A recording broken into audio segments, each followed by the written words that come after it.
बोले गणेश जी महाराज की जय। बोलो श्री कृष्ण चंद्र भगवान की जय। श्री कृष्ण गोविंद हरे मुरारी, हे नाथ नारायण वासुदेव।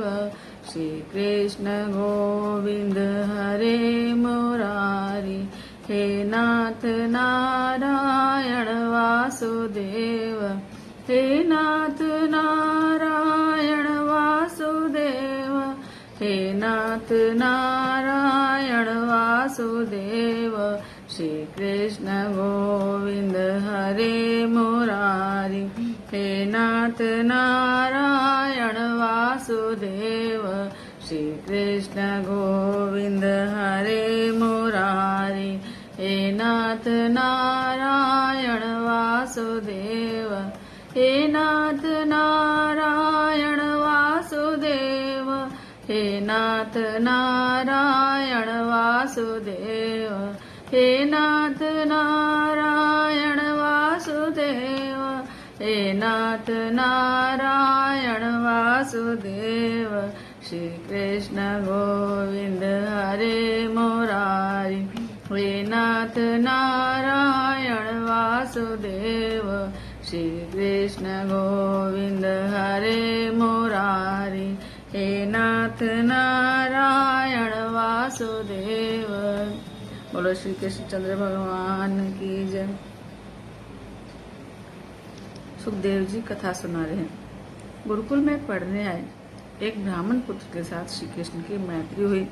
वह सौराष्ट्र का था, उसका नाम सुदामा था। भगवान के किसी और मित्र का उल्लेख है ही नहीं। सुदामा का अर्थ है इंद्रियों का दमन और निग्रह करने वाला। इंद्रियों के निग्रह के बिना न तो विद्या मिलती है और न फलती है। विद्यार्थी के लिए इंद्रिय दमन करना आवश्यक है। ऐसी सूचना देने के लिए शायद सुदामा के सह अन्य किसी सहपाठी का निर्देश भागवत में नहीं है। सुदामा के साथ मैत्री करने वाला ही सरस्वती की उपासना कर सकता है। सुदामा उस संयमी व्यक्ति का प्रतीक है जो परमात्मा को पाना चाहता है। परमात्मा के दर्शन के लिए संयम के बिना विद्या प्राप्त नहीं हो सकती। संयम के बिना जीवन दिव्य नहीं बन पाता। संयम और वैराग्य को बढ़ाते चलो। जिस सुख का त्याग किया जाए उसी का फिर से उपभोग करने की इच्छा हो जाए तो वह तो थूक को चाटने जैसा है। त्याग के हुए विषय की फिर इच्छा कभी मत करो। शास्त्र और ईश्वर जीव और पशु के लिए नहीं, मनुष्य के लिए है। सुदामा के साथ मैत्री करोगे तो द्वारिका नाथ मिलेंगे। सुदामा सर्वोत्तम संयम का साक्षात रूप है। मन को अंकुश में रखो। जो आत्मतत्व का संदीपन करा सके वही संदीपनी है और वही गुरु है। सदगुरु बाहर से कुछ नहीं लाते, वे तो जो भीतर है उसी को जगाते हैं। ज्ञान मार्ग तो प्राप्त की ही प्राप्ति कराता है। श्री कृष्ण को भी पृथ्वी पर गुरु की आवश्यकता रहती है। भगवान ने सुदामा संयम के साथ मित्रता करके सदाचार पूर्ण जीवन जिया। आज का विद्यार्थी भी यदि सुदामा से मैत्री करके विद्याभ्यास करे तो उसकी विद्या सफल हो सकती है, लेकिन आज वह बात है नहीं। संसार में रहकर ब्रह्मचर्य का पालन करना बड़ा दुष्कर है। सात्विक वातावरण हृदय को सुधारता है और दूषित वातावरण बिगाड़ता है। स्वयं ईश्वर होकर भी कन्हैया ने गुरु सेवा करके जगत के सामने यह आदर्श स्थापित किया। पिता पुत्र के वंश को बिंदु वंश और गुरु शिष्य के वंश को नाद वंश कहते हैं। नाद वंश बिंदु वंश की अपेक्षा श्रेष्ठ है। विद्याभ्यास की समाप्ति हुई तो कन्हैया ने गुरु दक्षिणा देने की इच्छा प्रकट की। संदीपनी ने कहा कि शिप्रा नदी के किनारे बसे हुए मेरे आश्रम में फल और जल की कमी नहीं है, लेकिन और किसी दूसरी वस्तु की मुझे आवश्यकता नहीं है। कन्हैया बोले, गुरुजी वह तो ठीक है, लेकिन गुरु दक्षिणा दिए बिना मेरी विद्या असफल रह जाएगी, सो आपको कुछ न कुछ तो लेना ही पड़ेगा। संदीपनी ने कहा, यदि कोई सुपात्र विद्यार्थी मिल जाए तो कुछ भी पाने की आशा न करके विद्या दान करते रहना और विद्यावंश को आगे बढ़ाते रहना। ज्ञान दान में कृपणता मत करना। शिष्य परंपरा बढ़ाते हुए विद्या दान करते रहना, यही मेरी इच्छा है। कृष्ण ने गुरु को दिए वचन का पूरा पालन किया। उन्होंने अर्जुन को युद्ध क्षेत्र में गीता का दिव्य ज्ञान तो दिया, लेकिन उससे लिया कुछ भी नहीं। उन्होंने न केवल अर्जुन को ज्ञान दिया बल्कि उसकी ओर उसके अश्वों की सेवा भी की। महाभारत में लिखा गया कि रात के समय थका हुआ अर्जुन सो जाया करता था तो श्री कृष्ण उसकी सेवा करते थे। और घोड़ों की देखभाल करते थे। घोड़ों के घावों की मरहम पट्टी भी वे खुद करते थे। अर्जुन श्री कृष्ण को अपना गुरु मानता था, लेकिन श्री कृष्ण ने उसे कभी अपना शिष्य नहीं माना, सखा ही माना। ज्ञान तो दिया, लेकिन गुरु दक्षिणा की इच्छा नहीं की और न ही कभी गुरु दक्षिणा मांगी। गुरु निरपक्ष होना चाहिए और शिष्य निष्काम, लेकिन आजकल तो छोटे बड़े सभी दो दो हाथों से सब कुछ बटोरना चाहते हैं। लोग चाहते हैं कि संत महात्मा के आशीर्वाद से संपत्ति और संतति मिल जाए तो कितना अच्छा हो, लेकिन जो सच्चा संत होता है वह कभी सांसारिक झंझट का आशीर्वाद नहीं देता। सच्चा संत तो विकार वासना नष्ट करने वाले अलौकिक भजनानंद का ज्ञान कराता है। कन्हैया ने गुरु पत्नी से कहा, गुरुजी कुछ मांगना ही नहीं चाहते हैं, लेकिन आपकी इच्छा हो तो मांग सकती हो। गुरु पत्नी ने कहा कि मेरा एक पुत्र प्रवास यात्रा में समुद्र में बह गया था, यदि मुझे गुरुदक्षिणा देनी है तो मेरा खोया हुआ पुत्र ला दो। श्री कृष्ण ने समुद्र में गोता लगाया, वहां से उनको 5 जन्य शंख भी प्राप्त हुआ और गुरु पुत्र भी। वे मुरलीधर थे, अब शंखधारी भी बन गए। गुरु पुत्र मिलने से गुरु दंपति प्रसन्न हो गए। उन्होंने आशीर्वाद दिया, बेटा तेरे मुख में सरस्वती का और चरणों में लक्ष्मी का वास होगा और तेरी कीर्ति विश्वव्यापी हो जाएगी। मेरी विद्या के वंश को बढ़ाते रहना। गोपियों ने भी भगवान से कुछ भी नहीं मांगा था, सुबह स्वयं उनके ऋणी रहे। भगवान से कुछ भी मत मांगो। भगवान की गोकुल लीला 11 वर्षों की थी, मथुरा लीला 14 वर्षों की और द्वारका लीला 100 वर्षों की। वे पृथ्वी पर सशरीर 125 वर्ष तक रहे। विद्याभ्यास समाप्त करके श्री कृष्ण मथुरा आए। पांडवों को परम आनंद हुआ। मथुरा के महल में भगवान ने निवास किया। अब उद्धव आगमन का प्रसंग आ रहा है। उद्धव आगमन की कथा वक्ता के लिए एक आह्वान है, ऐसा दक्षिण के महात्माओं का कहना है। इस प्रसंग में ज्ञान और भक्ति का मधुर लय है। इसमें ज्ञान और भक्ति का समन्वय है। उद्धव जी जो है निर्गुण ज्ञान के पक्षधर है, तो गोपियां शायद शुद्ध प्रेम लक्षणा सगुण भक्ति की। वैसे तो भक्ति और ज्ञान में कोई अंतर नहीं है, भक्ति की परिणति है ज्ञान। ज्ञान के अभाव में भक्ति अंधी है और भक्ति के अभाव में ज्ञान पंगु। भक्ति के लिए ज्ञान और वैराग्य दोनों की आवश्यकता है। ज्ञान और वैराग्य के बिना भक्ति बंध्या रह जाती है। आरंभ में यदि स्वयं को प्रभु का दास मानकर दासोहम की भावना से ईश्वर की आराधना की जाए तो भगवान से लगाव हो सकता है। मान लो कि तुम भगवान के हो और वे तुम्हारे हैं। ऐसी अनुभूति होने पर देहभान भूलता है और तब मैं का अस्तित्व मिट जाता है और मात्र भगवान का यह अस्तित्व अनुभूत होने लगता है और आगे चलकर भगवान से तादात्म्य में बढ़ जाता है। दासोहम की अवस्था से सोहम की अवस्था की ओर प्रगति होती है। भक्ति ज्ञान है और ज्ञान वैराग्य भक्ति है। ये दोनों जब एक हो जाते हैं तब जीवन सार्थक हो जाता है। कुछ ज्ञानी मानते हैं कि उनको भक्ति की आवश्यकता नहीं है, वे भक्ति का तिरस्कार करते हैं। इस प्रकार कुछ भक्त ज्ञान और वैराग्य की उपेक्षा करते हैं।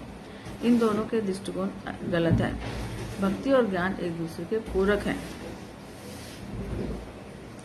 उद्धव ज्ञानी थे, लेकिन उनके ज्ञान को भक्ति का साथ नहीं था,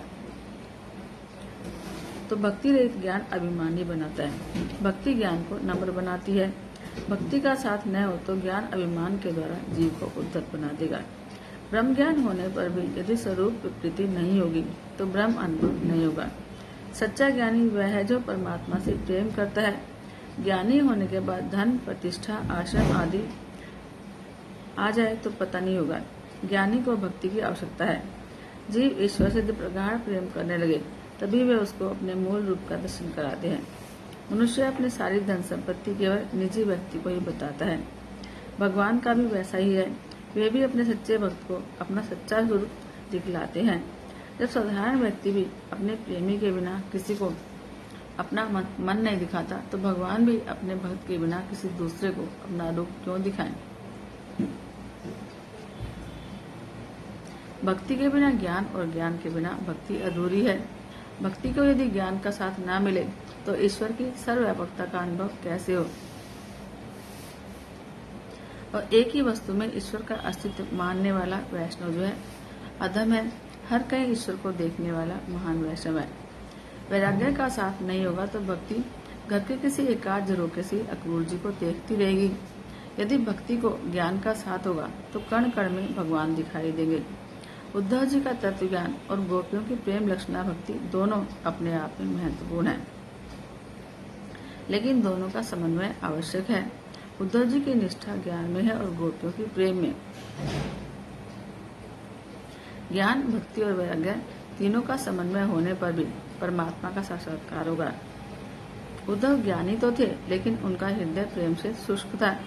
उन्हें अलौकिक आनंद नहीं मिलता था। ज्ञान चर्चा का नहीं, अनुभव का विषय है। ज्ञानी कभी कभी अभिमानी बन जाता है। भक्त हमेशा नम्र बना रहता है। नम्रता ही भक्ति का आसन है। भक्त स्वयं को जगत का सेवक मानता है। गोपियों की भक्ति ज्ञान से ऊपर थी, जबकि उद्धव जी को यह पता ही नहीं था कि ज्ञान से ऊपर भक्ति भी हो सकती है। उद्धव जी ज्ञान को ही सब कुछ मानते थे, सो उनको प्रेम लक्ष्मी भक्ति का पाठ पढ़ाने के लिए भगवान ने उन्हें ब्रज में भेजा। श्री कृष्ण ने सोचा कि यदि गोपियों को ज्ञान का अनुभव हो जाए, उनको दुख नहीं सताएंगे और उद्धव को भक्ति का अनुभव भी हो जाएगा, सो उनका ज्ञान सफल हो जाएगा। उद्धव के ज्ञान में अभिमान का अंश था। गोपियों की प्रेम लक्षणा भक्ति के उससे ज्ञान संवर जाएगा और उद्धव जी का कल्याण हो जाएगा। उनका ज्ञान अभिमान नष्ट करके उनका कल्याण करना है। गोपियों को उद्धव जी से ज्ञान तो मिल जाएगा और मेरा विरह उन्हें नहीं सताएगा। उनको अनुभव होगा कि मैं उनके पास ही हूँ। मुझे गोपियों का भी और उद्धव का भी दोनों का कल्याण करना है। उद्धव आगमन का पाठ करते हुए एकनाथ महाराज जी 3 दिनों तक समाधि में हो गए थे। गुरुकुल में विद्याभ्यास पूर्ण करके श्री कृष्ण मथुरा आए। राजा उग्रसेन बड़ा विवेकी था। उसने भगवान से कहा कि यह सारा राज्य आपका है, मैं आपका सेवक हूँ। जो आप आज्ञा करेंगे मैं वही मानूंगा। श्री कृष्ण की गोकुल लीला समाप्त होकर मथुरा लीला शुरू हो गई। अब वे मथुरा के नाथ है। यहाँ ऐश्वर्य का प्राधान्य है। गोकुल के गोपाल अब मथुरा के अधिपति हैं। गाय चराने वाले कृष्ण की अब दास दासियां सेवा करते हैं। उद्धव जी भी अंग की सेवा करते हैं। सभी प्रकार का सुख और ऐश्वर्य चरणों में है। लेकिन भगवान ने ब्रजवासियों के प्रेम को बुलाया नहीं है। महल की अटारी में बैठकर श्री कृष्ण गोकुल की झांकी करते हैं। वे बार बार यशोदा को याद करते हैं कि रोती होगी, अब भोली माता मेरे बचनों को याद करके मेरी राह निहारती होगी। मेरी गाय और बछड़े क्या करते होंगे, मथुरा की ओर मुंह खोल के मुझे पुकारते होंगे। मेरे बाबा मुझे याद करते होंगे। इस प्रकार वे रोज सबको याद करते और आंसू बहा लेते। मथुरा में ऐश्वर्य था, लेकिन प्रेम नहीं। प्रभु को तो प्रेम करने वाले जीव की आवश्यकता है, उनके ऐश्वर्य के प्रेमी गिने। श्री कृष्ण बार बार ब्रजवासियों को याद करके रोते थे। माता पिता, गोपियां, गाय सब याद आते थे उनको। अब प्रेमी के विरह में बहने वाले आंसू सुखदायी लगते हैं। विरह के आंसू तो बस भगवान ही साथ देते हैं। जीव का ईश्वर स्मरण तो साधारण भक्ति है, लेकिन जिस जीव को स्वयं भगवान याद करे वह तो असाधारण भक्त है। ऐसा भक्ति श्रेष्ठ है। भक्ति ऐसी करो कि बस स्वयं भगवान तुम्हें याद करे। सायंकाल होने पर अटारी में बैठकर ब्रजवासियों की याद में आंसू बहाने का श्री कृष्ण का नियम सा हो गया था। वे गोपियों को याद करते, गायों को याद करते और माता को याद करते। रोती हुई माता को कौन समझाता होगा, मेरी दुखी गायों को कौन खिलाता होगा, यह याद करके उनका हृदय भर आता था। अब उद्धव जी ने जाना तो सोच में डूब गए कि सोने का महल है, सेवा में इतने दास दासियां हैं, 56 भोग की सामग्री है, इतना ऐश्वर्य है, फिर भी इन्हें क्या दुख है? क्या हमारी सेवा में कोई कमी रह गई है? सेवक यदि सुख भोगने की इच्छा करे तो ठीक से सेवा हो नहीं पाती। सेवा तो वही कर सकता है जो अपने सुख का बलिदान कर दे। अपने सुख के लिए मैं प्रभु को कभी कष्ट नहीं दूंगा। यदि कोई दुखद प्रसंग आए भी तो मैं मानूंगा कि यह तो मेरे ही कर्मों का फल है। अपना दुख दूर करने के लिए मैं प्रार्थना नहीं करूंगा। उद्धव जी ने सोचा कि प्रभु से उनके दुख का कारण पूछना चाहिए। वे अटारी में आए। उसमें भगवान गोकुल की याद करके रो रहे थे। उद्धव जी को आते हुए देखा तो अपने दुख के आवेग को रोककर स्वस्थ होने का प्रयास किया और उद्धव जी का स्वागत किया। उद्धव जी वंदन करके बैठे। अब प्रेम जो है प्रदर्शन की इच्छा नहीं रखता, वह तो हृदय में समाये रहना चाहता है। उद्धव जी बोले कि प्रभु मुझे एक बात पूछनी है। तो कृष्ण बोले तुम तो मेरे परम प्रिय मित्र हो, जो चाहे पूछो। उद्धव जी बोले मैं और सभी सेवक सेविकाएं आपकी अच्छे तरह से सेवा करते हैं, फिर भी आप खुश नहीं हैं। भोजन के समय भी आपका हृदय भर आता है। कल आप सोते हुए राधे राधे पुकार रहे थे। अभी कौन है राधा जी जो आपके हृदय सिंहासन पर बैठकर आपको सताती हैं? आपका दुख मुझसे देखा नहीं जाता। श्री कृष्ण बोले उद्धव, सारी मथुरा में मेरा दुख पूछने वाले सिर्फ तुम निकले। क्या क्या बताऊं तुम्हें? मेरे सच्चे माता पिता तो वासुदेव देव की हैं, लेकिन गोकुल में रहने वाले नंद यशोदा मेरे माता पिता हैं। मेरी माता मुझे कितने प्यार से खिलाती और पिलाती थी। मुझे अपने सखियां, अपने मित्र और अपनी गाय याद आती हैं। सभी ग्वाल बाल मुझे अपने अपने घरों से लाए हुआ खाद्य सामग्री खिलाते थे। कोमल पत्तों की सेज बचाकर सुलाते थे। मेरी गायों की रखवाली करते थे। मैं अपने माता पिता, मित्रों, सखियों को कैसे भूलूं? जब मैं काले नाग के लिए यमुना में कूदा तो सारी गाय रोने लग गई थी, और जब मैं सकुशल बाहर आया तो आनंद से बावरी हो गई। उद्धव एक गाय मुझे बार बार याद आती है। उद्धव, वृंदावन की प्रेम भूमि छोड़ते मुझे बड़ा दुख हुआ है। यहाँ मुझे मथुरा का राजा बनाया गया। सब मेरी वंदना करते हैं, सेवा के लिए बार बार पूछते हैं, परंतु यहाँ मुझे प्रेम करने वाला कोई नहीं है। मैं ब्रज को भूल ही नहीं सकता। मेरी माता, सखियां आदि के जैसा प्रेम करने वाला है ही कहाँ। मुझे मान ऐश्वर्य की नहीं, प्रेम की, स्नेह की अपेक्षा है। जीव जो है अपात्र है, लेकिन प्रभु जो है उसे धन, प्रतिष्ठा और प्रेम देते हैं। जीव दुष्ट है, लेकिन भगवान तो दयालु हैं। हमारे पाप के प्रमाण में तो भगवान हमें बहुत कम सजा देते हैं। मनुष्य आंख और मन से इतना तो पाप करता है कि यदि उन सारे पापों की सजा भगवान हमें दे तो हमको पीने का पानी भी न मिले। फिर भी दुख और आश्चर्य की बात यह है कि दिनों दिन लोग नास्तिक होते जा रहे हैं। उद्धव बोले, यशोदा का सा प्रेम मेरे लिए यहाँ पर दुर्लभ है। भगवान श्री कृष्ण उद्धव से कहता है, यशोदा जैसा प्रेम यहाँ पर दुर्लभ है। जब तक मैं खाता नहीं था वह भूखी रहती थी।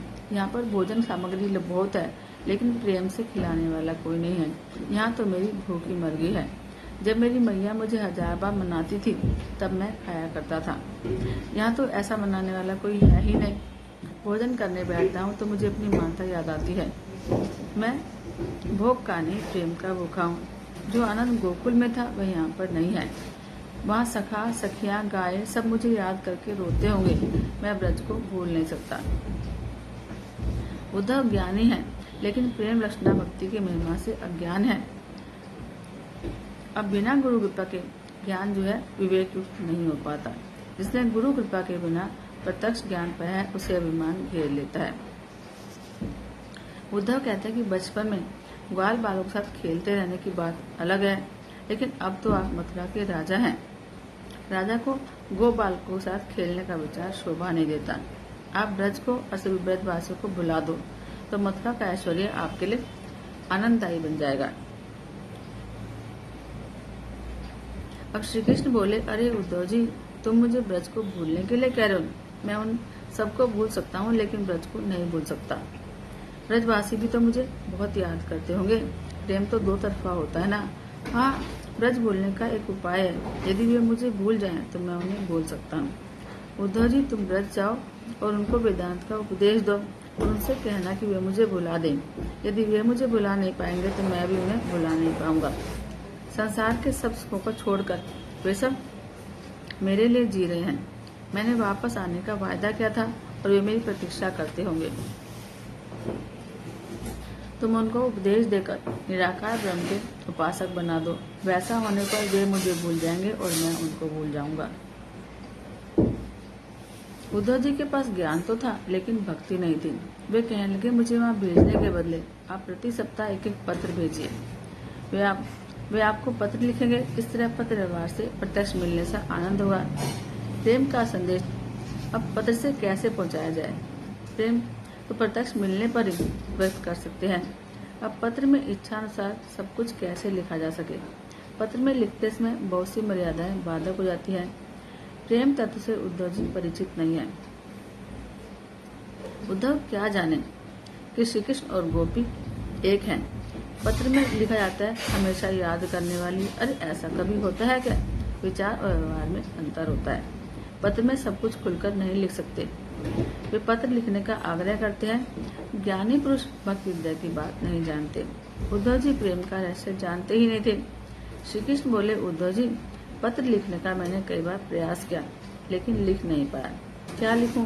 मेरी माता कागज के टुकड़े से कैसे धीरज रखेगी? वह तो मुझे गले लगाकर ही संतुष्ट हो सकती है ना। श्री कृष्ण ने कई बार यशोदा को पत्र लिखना चाहा, लेकिन सोच कर रुक जाती कि पढ़कर माता और दुखी होगी और मुझे याद करके रोएगी। एक तो आता नहीं है और पत्र भेजकर दुखी करता है। कृष्ण पत्र में यशोदा शब्द लिखते ही रुक जाते। आगे कुछ लिखने आते तो आंखों में आंसू आ जाते। प्रेम की तो भाषा ही न्यारी है। प्रेम भाषा और शब्द का मोहताज नहीं है। सच्चा प्रेम तो हृदय ही हृदय को सुना सकता है, पत्र द्वारा व्यक्त नहीं हो सकता। उद्धव जी, मेरी समझ में नहीं आता कि मैं क्या और कैसे लिखूं। तुम वृंदावन जाकर गोपियों को ब्रह्म ज्ञान देकर समझा बुझाकर उनसे कहो कि वे मुझे भूल जाएं और मेरे माता पिता को सांत्वना देना और ब्रज में जाकर सबसे कहना कि उद्धव जी, इस संसार के सभी वैभव तो हैं, लेकिन हृदय का शुद्ध प्रेम नहीं है। मुझे यहाँ कोई आनंद नहीं है। उद्धव ने माना कि वे ज्ञानी है, इसलिए उनको ब्रज भेजा जा रहा है। वे ज्ञानी तो थे, लेकिन अभिमानी भी थे। कहते हैं, महाराज, वहाँ जाने में मुझे कोई आपत्ति नहीं है, लेकिन गांव के अनपढ़ गवार मेरे वेदांत का ज्ञान समझ नहीं पाएंगे। ये वचन उद्धव जी के नहीं, उनके ज्ञान के अभिमान के हैं। उन्हें अभिमान था कि वे बृहस्पति के शिष्य हैं और वेदांत के आचार्य हैं। श्री कृष्ण गोपियों की बुराई सह न सके। उन्होंने उद्धव से कहा, उद्धव जी, मेरी गोपियां अनपढ़ नहीं, ज्ञान से परे हैं। वे पढ़ी लिखी तो अधिक नहीं है, लेकिन शुद्ध प्रेम की ज्ञाता है। इस कारण से तो वे मुझे पा सकी हैं। और क्या कहूँ? गोपियों का मन निरंतर मुझसे लगा हुआ है। उनका प्राण और जीवन मैं ही हूँ। मेरे लिए उन्होंने अपने पति, संतान, रिश्तेदारों को भी छोड़ दिया है। वे मुझे अपनी आत्मा मानती हैं। मेरी गोपियां अनपढ़ होते हुए प्रेम की मूर्ति हैं। मेरी गोपियों को ज्ञान की आवश्यकता है। तुम उन्हें प्रेम की और तुम्हें प्रेम की है और उन्हें तो तुम्हें वहां पर जाना ही चाहिए। तुम्हें प्रेम और भक्ति की बहुत आवश्यकता है। मात्र अकेले ज्ञान से या अकेली भक्ति से मनुष्य पूरा नहीं होता। जीवन में ज्ञान और भक्ति दोनों का समन्वय करके प्रेम में जीवन जीकर प्रभु की प्राप्ति होती है। शब्द ज्ञानी को नम्र बनने में समय लगता है। उसके दिल में ज्ञान की अकड़ होती है और विनय अपने साथ सद्गुण लाता है और अभिमान दुर्गुण लेकर आता है। भगवान जानते थे कि अभिमानी उद्धव गोपियों को प्रणाम भी नहीं करेंगे, तो उन्होंने कहा कि गोपियों को प्रणाम अवश्य करना। उद्धव की इच्छा नहीं थी, लेकिन भगवान के कहने से गोकुल जाने को तैयार हुए। आपका आदेश है तो मैं वहाँ जाऊंगा और सबको समझाकर भी आ जाऊंगा। प्रभु बोले, उन सबसे कहना कि उनका कन्हैया उन सबको याद करता है। माता से कहना कि मेरे विरह में रोए नहीं। प्रभु ने इस प्रकार सारी रात उद्धव को समझाया। सवेरे में उद्धव जी जाने लगे तो श्री कृष्ण ने अपना पीताम्बर वैजयंतीमाला प्रसाद के रूप में देते हुए कहा, उद्धव जी, तुम मेरी इन प्रसादियों को धारण करके गोपियों से मिलने जाना। मेरी गोपियां न तो किसी पराये पुरुष को देखती हैं न उससे बात करती हैं। वे मेरा पीताम्बर देखकर तुम्हें मेरा दूत मानेगी और उन्हें विश्वास हो जाएगा कि तुम मेरे हो। वे मान लेगी कि तुम तो अपने श्याम सुंदर के सखा हो, तो ऐसा विश्वास होने पर ही वे तुमसे बात करेंगी। सो इन दोनों वस्तुओं को धारण करके ही उनके पास जाना। और उद्धव, तुम तो बड़े भाग्यशाली हो, ब्रजभूमि में जा रहे हो। ब्रजभूमि प्रेम भूमि है जो सभी का कल्याण करती है। तुम्हारे कल्याण के लिए मैं तुम्हें वहाँ पर भेज रहा हूँ। उद्धव जी का रथ चलने लगा तो श्री कृष्ण ने उद्धव से कहा कि अरे, मेरे माता पिता को मेरा प्रणाम कहना और उन्हें कहना कि उनका कन्हैया अवश्य आएगा।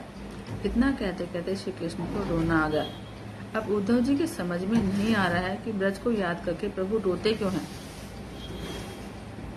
जी जो अपना जीवत्व छोड़कर ईश्वर से प्रेम करता है, तो ईश्वर भी अपना ईश्वरत्व छोड़कर भक्त से एक हो जाते हैं। श्री कृष्ण जो है मथुरा के अधिपति हैं। अपना पद ऐश्वर्य भूलकर प्रेम में पागल होकर उस रथ के पीछे दौड़ रहे हैं और उद्धव जी को संदेश दे रहे हैं। उद्धव जी ने कहा कि मैं रथ में बैठा हूँ, आप राजा हैं और मैं सेवक। आपका इस प्रकार रथ के पीछे दौड़ना सही नहीं है। आप चिंता न करें, मैं उनको भलीभांति समझा दूंगा। अब प्रभु रुक गए कि मेरा उद्धव कितना भाग्यशाली है जो प्रेम भूमि जा रहा है। वे रथ को देखते रहे। इधर जब से कन्हैया गोकुल छोड़कर गए,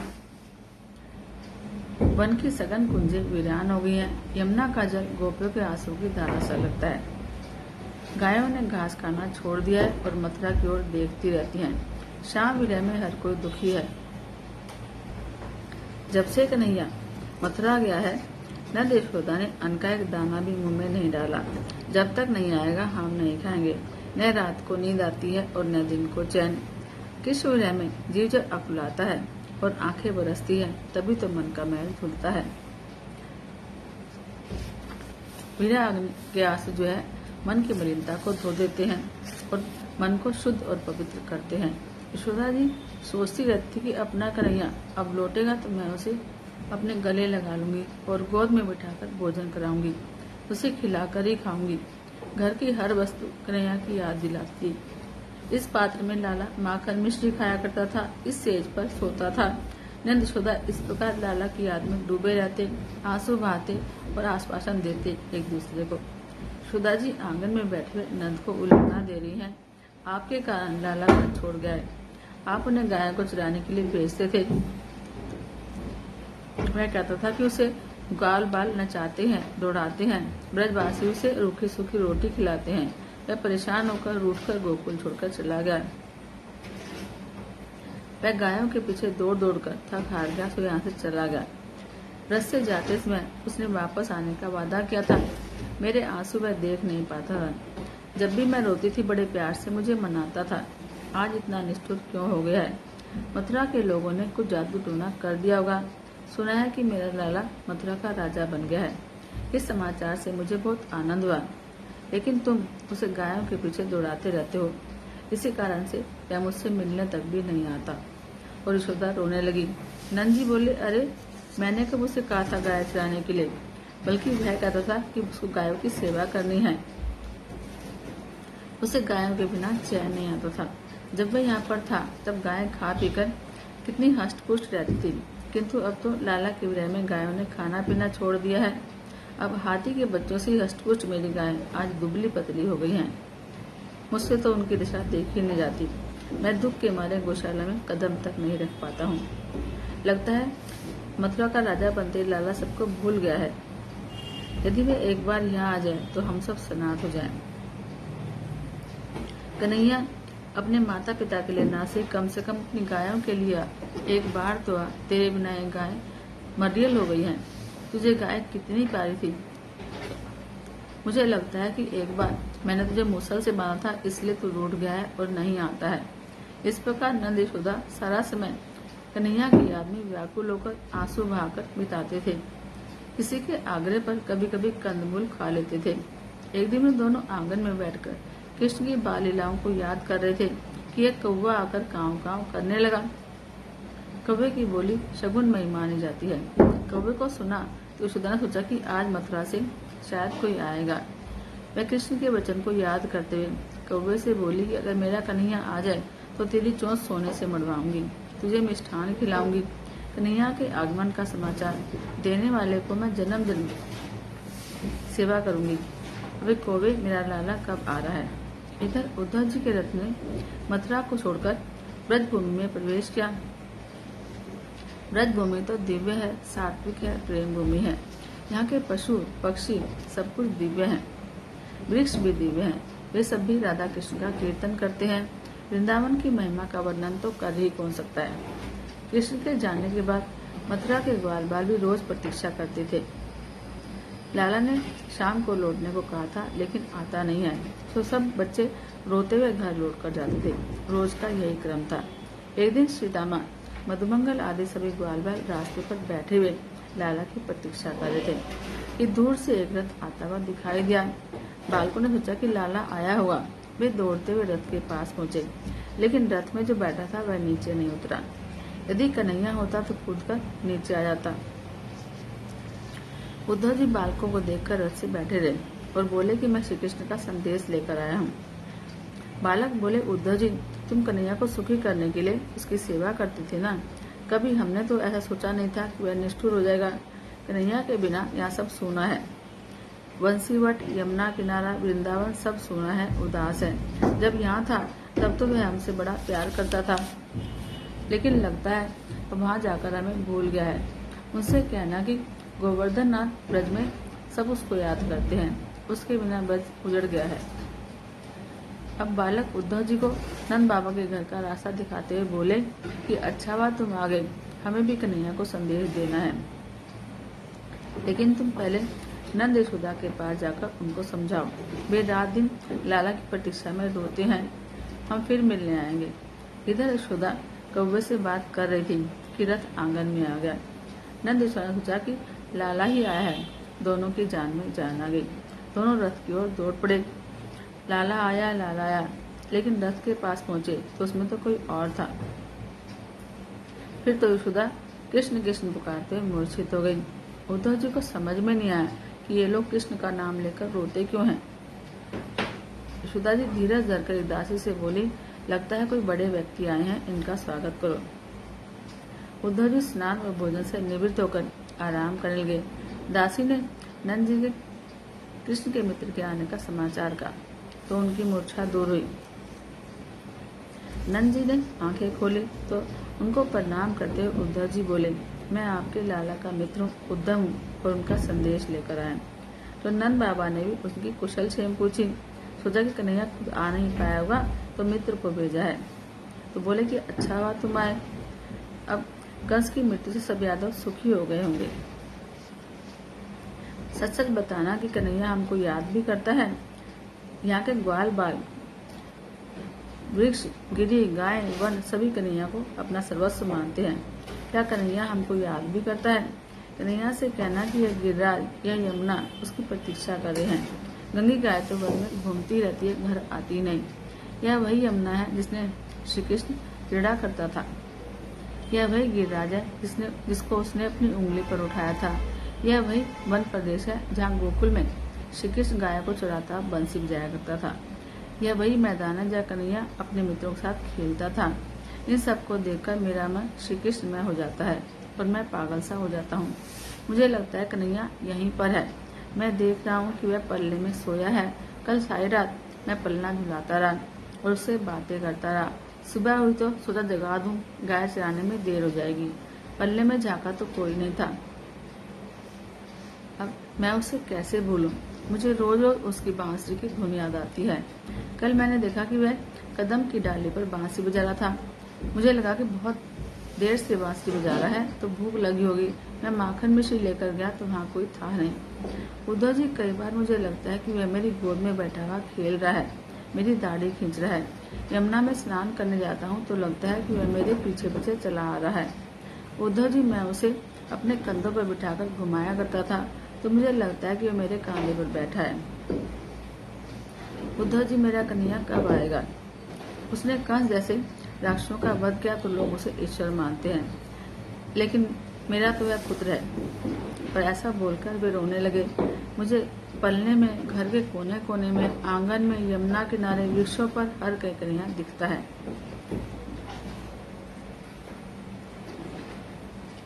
उद्धव जी, वह कब लौटेगा? मैंने उसका कौन सा अपराध किया है जो वह रूठ गया?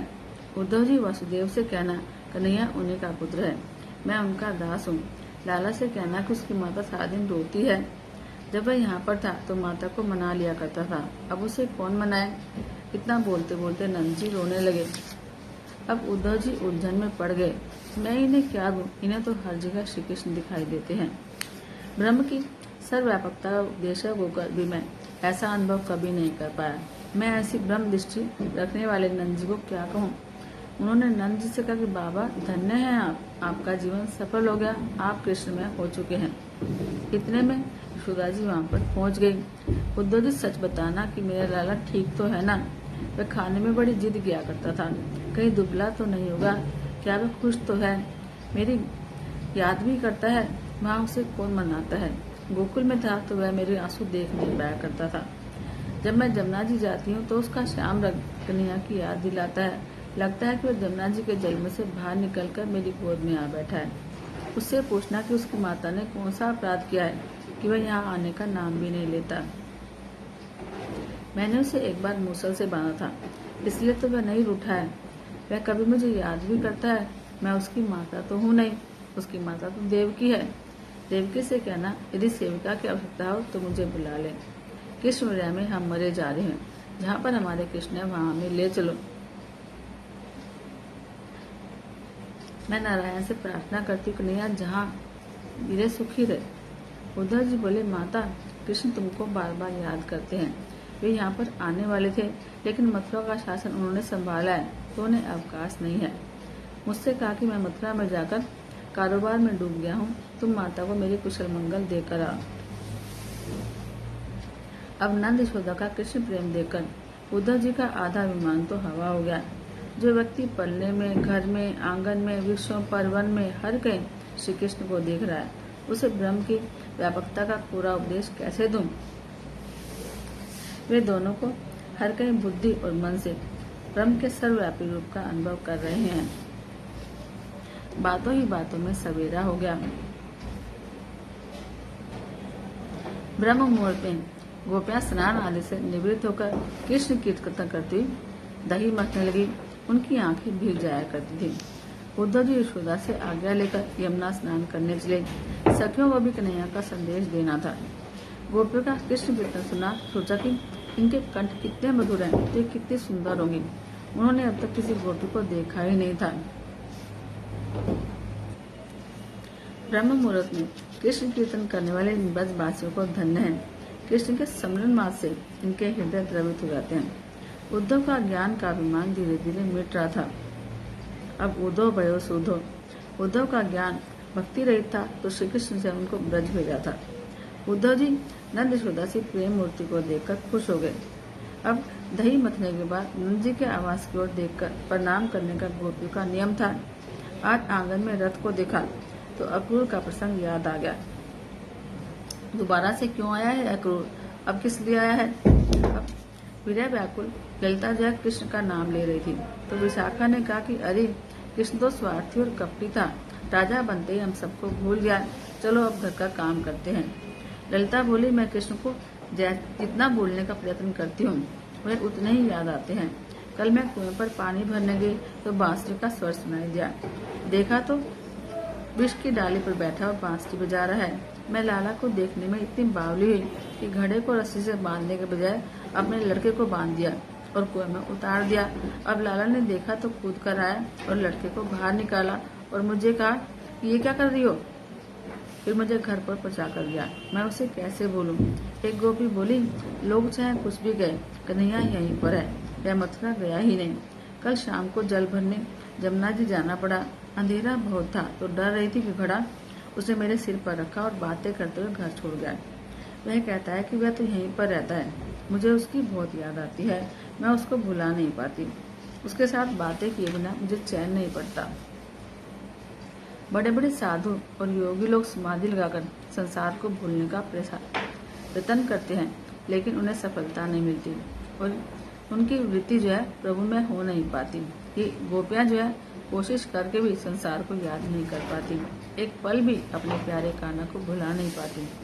प्रभु को भूलने के प्रयत्न में ये निष्फल रहती है। हर किसी वस्तु का अभाव अनुभव हो सकता है, लेकिन आत्मा का नहीं।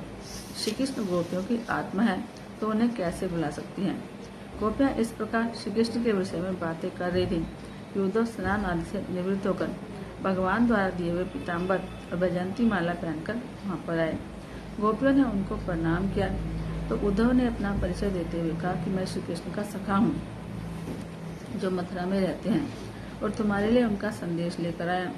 गोपियाँ बोली, तुम तो थोथे पंडित हो, क्या कृष्ण केवल मथुरा में है? तो सब जगह है। वहाँ देखो कदम पे बैठे बांसुरी बजा रहा है, क्या तुम्हें दिखाई नहीं दे रहा? उद्धव जी, यदि तुम्हें कृष्ण का साक्षात्कार हुआ होता तो तुम यहाँ आते ही नहीं और तुम्हें वहाँ पर भी श्री कृष्ण के दर्शन होते। दान, व्रत, तप, होम, जप, वेदों का अध्ययन, ध्यान, धारणा, समाधि और कल्याण कि अन्य सभी साधनों से ईश्वर से साक्षात्कार करने का प्रयत्न करना चाहिए। मैं सब साधन भगवान की प्राप्ति के लिए करती हूँ, ऐसा मानना चाहिए। इन गोपियों ने तो जब तप आदि किए बिना ही केवल प्रेम भक्ति से भगवान को अपना बना लिया। उद्धव ने गोपियों को निर्गुण ब्रह्म का उपदेश देने का विचार किया। वे बोली कि तुम निर्गुण ब्रह्म की उपासना करो। गोपियां बोली, उद्धव जी, जो आनंद प्रभु ने दिया है वह तुम्हारा पूरा ज्ञान दे नहीं पाता। तुम कृष्ण के जाप के सिवाय और कुछ करना ही नहीं जानते। हम तो साधे कृष्ण कृष्ण करती रहती हैं। हम तो गांव की अनपढ़ गोपियां हों। तुम्हारा ये निर्गुण ब्रह्म का उपदेश तुम्हें मुबारक हो। हम तो कृष्ण प्रेम में तन्मय रहती है, सुबह हमें दर्शन देता रहता है। भगवान ने कोई 10-20 मन तो बनाया नहीं है और एक मन था हमारा जो श्री कृष्ण उड़ा कर ले गया। अब तुम्हारे निर्गुण ब्रह्म की उपासना कौन करे? इस नंद नंदन के सिवाय हमारे मन में कोई नहीं है, वही हमारा सब कुछ है। उस कृष्ण की बातें तो आप जाने ही दो। उस कपटी काले कन्हैया की मित्रता हमें नहीं चाहिए। उसने हमारा कलेजा कुरेद दिया है। श्याम ने हमारे हृदय में घाव किया है, फिर भी उसको भुलाना, उसकी उपेक्षा करना हमारे लिए असंभव है। हम क्या कहें? सबसे पहले श्री कृष्ण का दर्शन हमने नंद महोत्सव के दिन किया और तब से उन्होंने ऐसा जादू डाला है कि हम उनकी हो गई हैं। अब वह हृदय से निकलता ही नहीं। चलते फिरते, जागते, सोते, विचार में, सपने में, हर समय उनकी मूर्ति हृदय में समाई रहती है। कृष्ण ने हमें रास लीला में महा आनंद का अनुभव कराया और अब भूल दिया। कितने निष्ठुर हो गए हैं वे। उद्धव जी बोले, नहीं, वे तुम्हें रोज याद करते हैं। गोपियां बोली, यदि तुम्हें श्री कृष्ण के मूल रूप का ज्ञान होता तो तुम यहाँ आते ही नहीं। तुम्हें ब्रह्म ज्ञान की बातों ने भरमा दिया है। जो उनके असली रूप का दर्शन कर पाता है ना, वह उनको कभी छोड़ नहीं पाता। तुम उन्हें छोड़कर आए हो तो लगता है कि तुमने उन्हें पहचाना ही नहीं है। हे उद्धव, तुम किसका संदेश लेकर आए हो? इस अनाथ व्रज को वे कब स्नात करेंगे? गोपियां पागल सी होकर रोने लगी। वृक्षों में श्री कृष्ण का रूप निहार कर वृक्षों को आलिंगन करने लगी। ये रहे मेरे कृष्ण। अब उद्धव जी सोच रहे हैं कि ये गोपियां, ये नंद यशोदा पलने में, घर में, आंगन में, वृक्ष में, जल में, धरती के कण कण में श्री कृष्ण को महसूस कर रहे हैं। ये अनपढ़ गवार होकर ही ब्रह्म की सर्वव्यापकता का अनुभव कर रहे हैं। एक मैं हूँ जो वर्षों से व्यापक ब्रह्म के वेदांत का रटन चिंतन करता हूँ, फिर भी उनका दर्शन और अनुभव नहीं पा रहा। मेरा शुष्क ज्ञान बेकार ही रहा, मेरा ज्ञान पूर्णताई बेकार रही। मैं बुद्धि लड़ाता रहा, वेदांत के सिद्धांतों में उलझता रहा, लेकिन ब्रह्म का अनुभव नहीं कर पाया। ज्ञान अर्जन एक बात है और ज्ञान अनुभव दूसरी। ज्ञान अर्जन का महत्व होते हुए भी ज्ञान अनुभव का महत्व अधिक है। सखियां उद्धव जी को राधिका जी का दर्शन कराने ले गई। सखियों को मंडली में विराजमान श्री राधा जी की शोभा अवर्णनीय है। 9 वर्ष की निर्दोष आयु है, सादगी भरा श्रृंगार है, मुख पर दिव्य तेज है, सात्विकता और प्रेम की मूर्ति है। जगत के आनंददाता श्री कृष्ण की आनंददायिनी श्री राधा जी को उद्धव जी ने साष्टांग प्रणाम किया। लेकिन राधा जी का सिर तो श्री कृष्ण के विरह में सूखे कांटे की तरह हो गया था और केश भी बिखरे हुए थे और मुख भी सूख गया था और मुख से वेदना भरी आहें निकल रही थी और आंखों में आंसू की धारा बह रही थी। इस प्रकार वे बड़ी दुखी सी दिखाई दे रही थी। श्री राधा जी उद्धव से पूछने लगी, तुम कौन से श्री कृष्ण का संदेशा लेकर आए हो? मेरे श्री कृष्ण तो यही हैं। उद्धव जी ने कहा कि मैं मथुरा से आया हूँ, श्री कृष्ण यहाँ आने वाले हैं। तो राधा जी बोले, क्या तुम मेरे स्वामी का संदेश लेकर आए हो? लेकिन उस संदेश से मुझे कोई शांति नहीं मिलेगी, मेरे दुख को कौन समझेगा? राधा जी की कातर दशा देखकर सभी गोपियां, वृक्ष, वेलियां, फल, फलियां, पशु, पक्षी सब रोने लगे। राधा जी के मुख कमल पर एक ब्रह्मा आकर्षित होकर वहां पर मंडराने लगा तो राधिका जी उसे दूर करने लगी। तू तो कपटी है, कपटे कृष्ण का कपटी बंधु है, मेरे पास मत आ। उद्धव जी ने फिर राधिका जी को प्रणाम किया। वो बोले कि श्री कृष्ण को कपटी मत कहो, वे तो दया और प्रेम के सागर हैं। वे तुम में से किसी को भुला नहीं पाए, रोज तुम लोगों को याद करते हैं। दादाजी बोली, उद्धव, तुमने उनको पहचाना ही नहीं है। यदि तुम उन्हें पहचान जाते तो तुम यहाँ पर आते ही नहीं। तुम्हें ज्ञान और शास्त्र की बड़ी बड़ी बातें करके उन्होंने छला है। तुम्हारे शुद्ध प्रेम ज्ञान से इस शुद्ध प्रेम की भूमि को क्या लेना है। योग चर्चा यहाँ पर बेकार है। प्रेम राज्य में एक प्रीतम का शासन है। अपना तो ज्ञान शास्त्र कर्म धर्म सब कुछ श्री कृष्ण है। अपनी सांस तक श्री कृष्ण में है तो तुम्हारे ज्ञान को हम कहाँ स्थान देंगे। इस प्रेम की भूमि में तुम प्रेम की बात कर सकते हो, शुद्ध ज्ञान की नहीं। उद्धव जी बोले, मैं तो मथुरावासी श्री कृष्ण का संदेश लेकर आया हूँ। राधा जी बोली, उद्धव तुम क्या कह रहे हो? भगवान सर्वव्यापी हैं, फिर तुम उनको मथुरावासी कैसे कह रहे हो? श्री कृष्ण मथुरा में नहीं हर जगह हैं। मुझे तो वे हर जगह दिखते हैं, कण कण में हैं, हमारे मन में है, हमारे हृदय में है, हमारे रोम रोम में है। वह कपटिया कभी सामने आता है और कभी छिपता है। तुम तो 2-4 महीनों से उनकी सेवा कर रहे हो। मैं तो उनके जन्म जन्म की दासी हूँ। तुम उनके विषय में जानते क्या हो? वह तो स्वार्थी था। तुम मुझे बार बार वंदना क्यों कर रहे हो और यहाँ क्यों आए हो? तुम्हें कन्हैया ने भेजा है तो तुम्हारा स्वागत है, लेकिन हम अनपढ़ हैं और तुम्हारे शास्त्र ज्ञान से हमें क्या लेना है।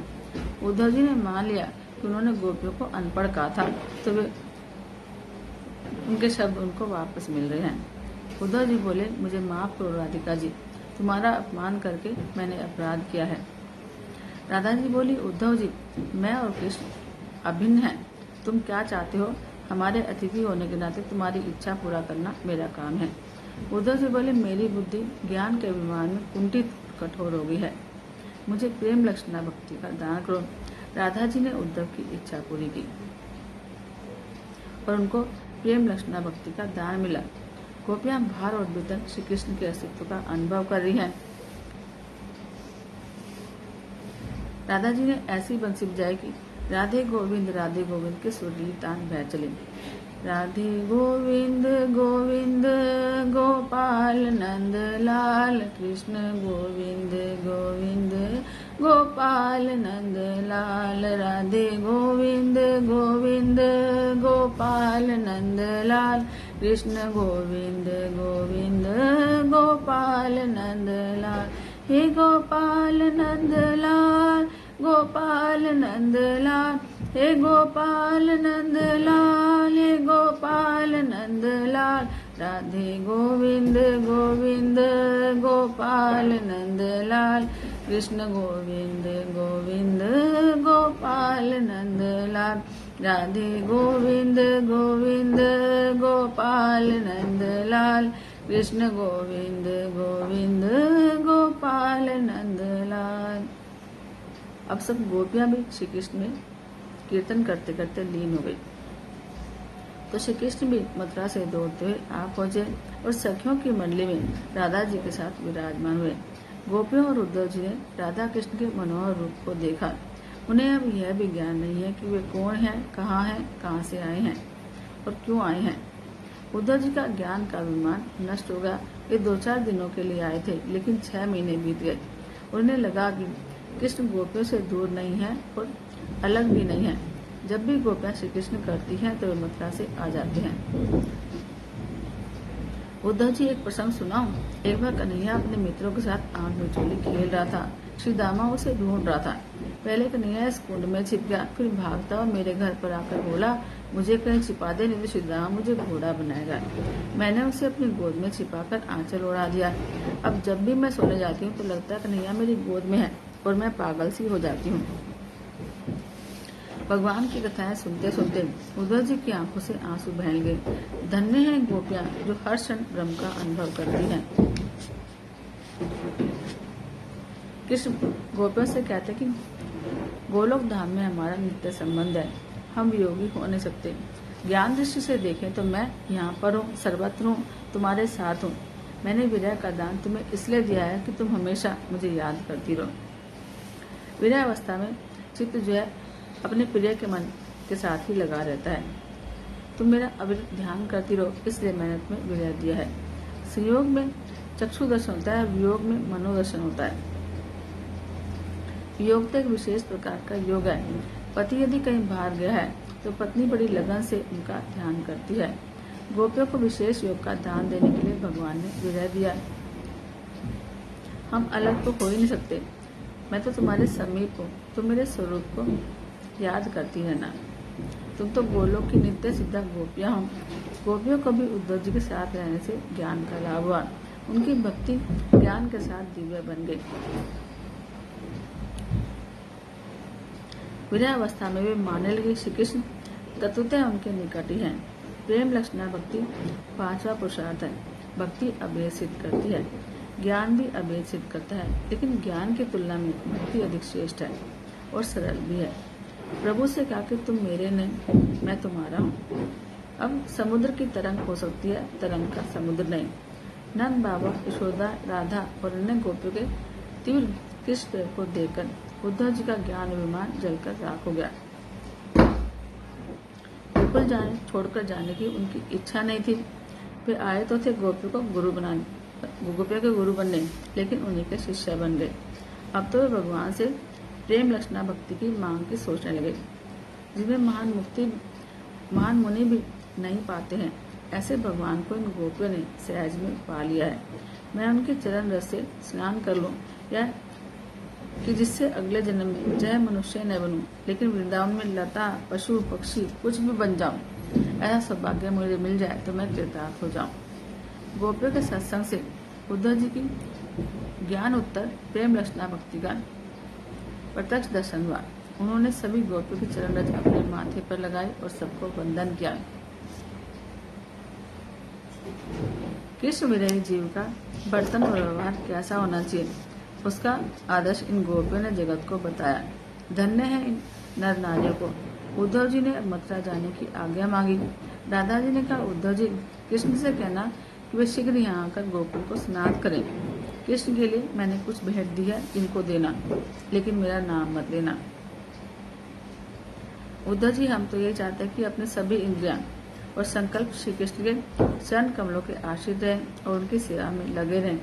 अपनी वाणी जो है उनका नाम उच्चार करती रहे, अपना शरीर उनकी सेवा करता रहे। हमें मोक्ष की इच्छा नहीं है। अपने कर्म और प्रभु की इच्छा के अनुसार हमें जिस योनि में भी जन्म मिले, हम वहाँ पर अच्छे आचरण करते रहे, दान धर्म करते रहे, ईश्वर के लिए हमारी प्रीति बढ़ती रहे। अब संदेश सुनाते सुनाते नंद, यशोदा, गोपियां सब रोने लगे।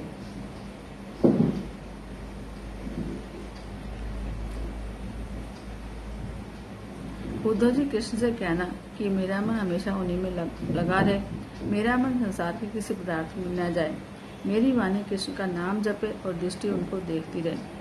यदि प्रारब्ध के कर्मानुसार जन्म देना ही हो तो किसी पवित्र वैष्णव के घर में जन्म देना, जिसमें कृष्ण कीर्तन सुनने का लाभ मिलता रहे। कृष्ण कीर्तन सुनकर मैं कृतार्थ होता रहूं और सेवा में तन्मय होने का मुझे अवसर मिले।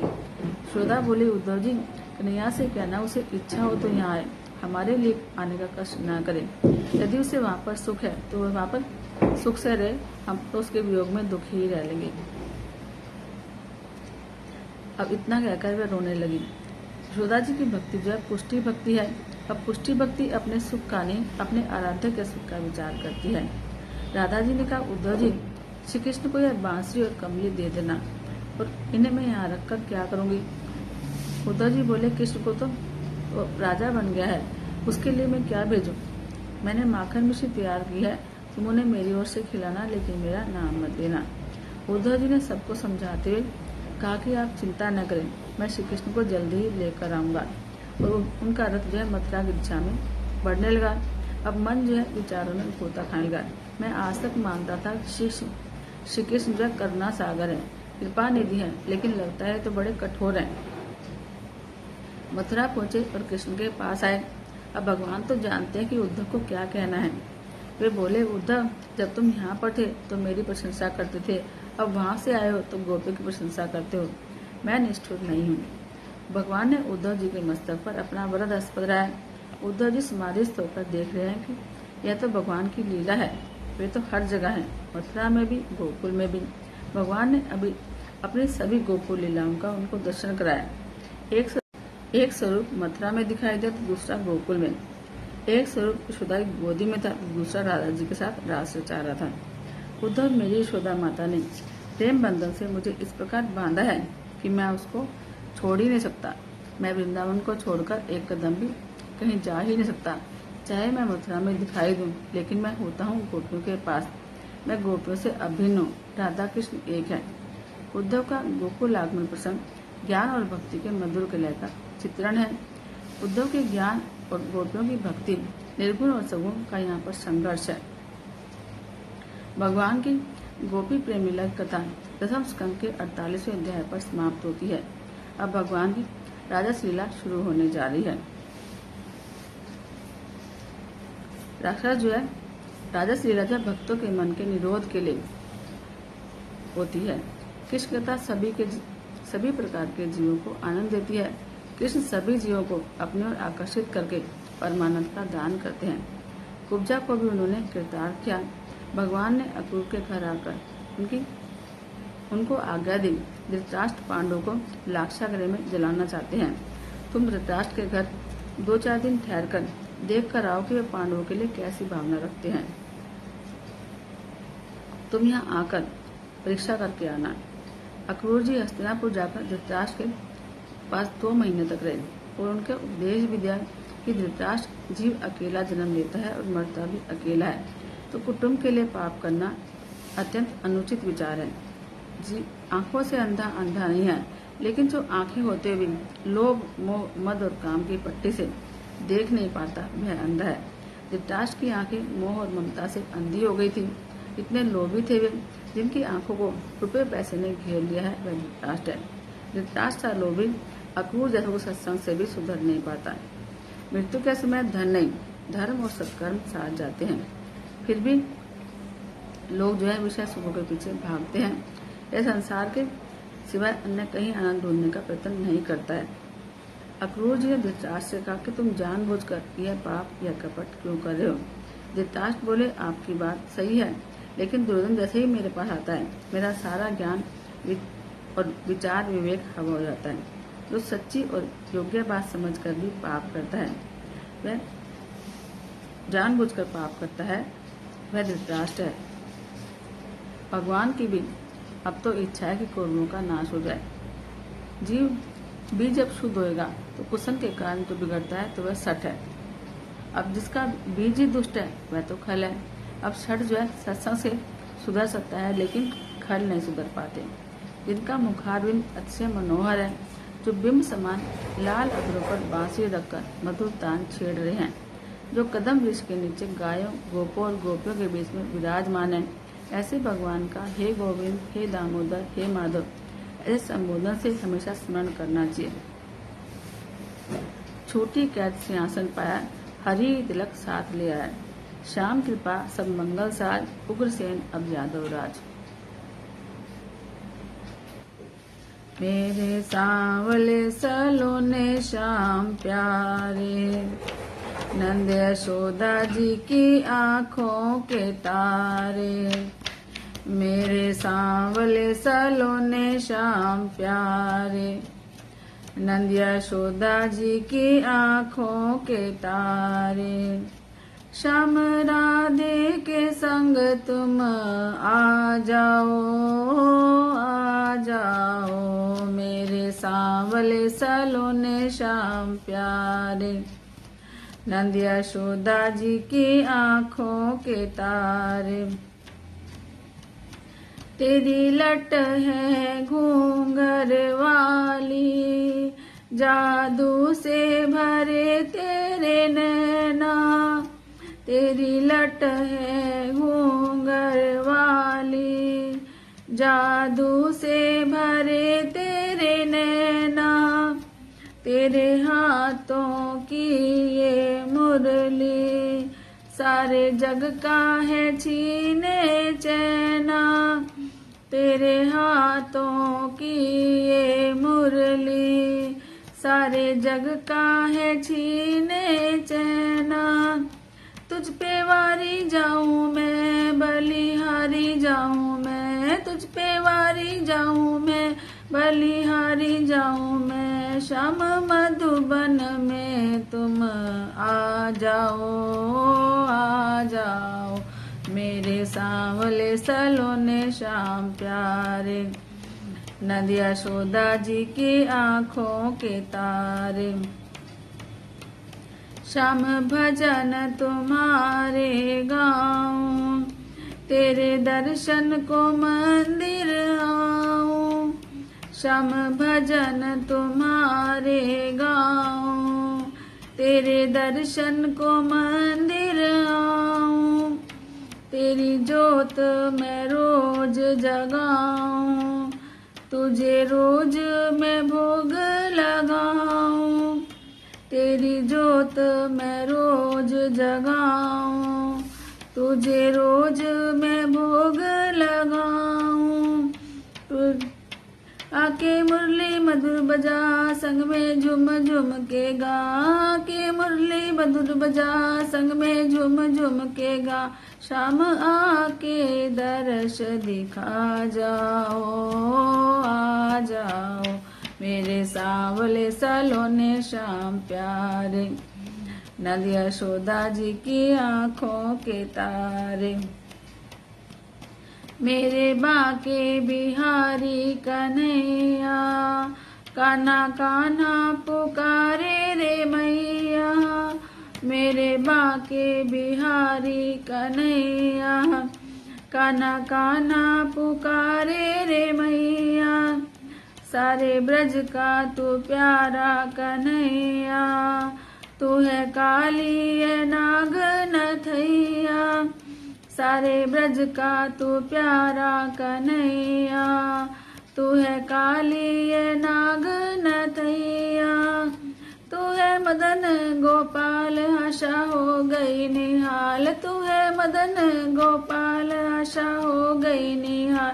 जरा मुरली मधुर बजा जाओ, आ जाओ मेरे सांवले सलोने श्याम प्यारे, नंद यशोदा जी की आंखों के तारे। श्याम राधे के संग तुम आ जाओ, आ जाओ मेरे सांवले सलोने श्याम प्यारे, नंद यशोदा जी की आंखों के तारे। मेरे सांवले सलोने श्याम प्यारे, नंद यशोदा जी की आंखों के तारे। बोलो श्री कृष्ण चंद्र भगवान की जय। श्री भागवत भगवान की है आरती, पापियों को पाप से है तारती।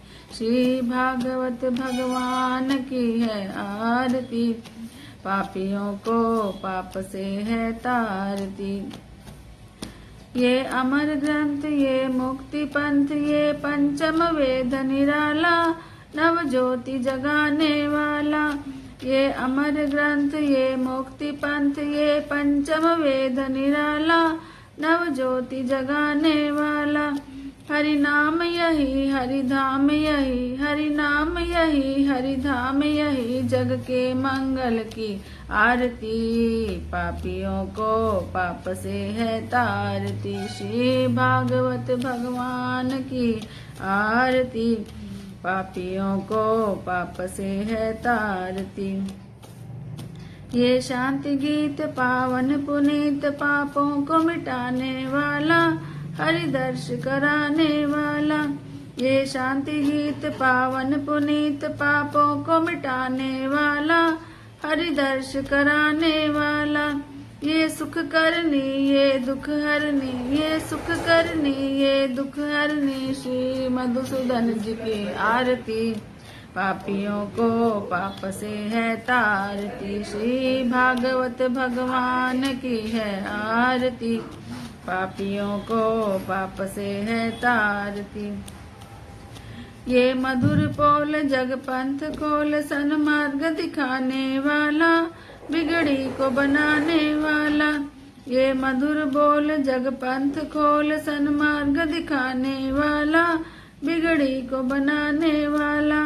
श्री राम यही घनश्याम यही, श्री राम यही घनश्याम यही, प्रभु की महिमा की आरती, पापियों को पाप से है तारती। श्री भागवत भगवान की है आरती, पापियों को पाप से है तारती, पापियों को पाप से है तारती।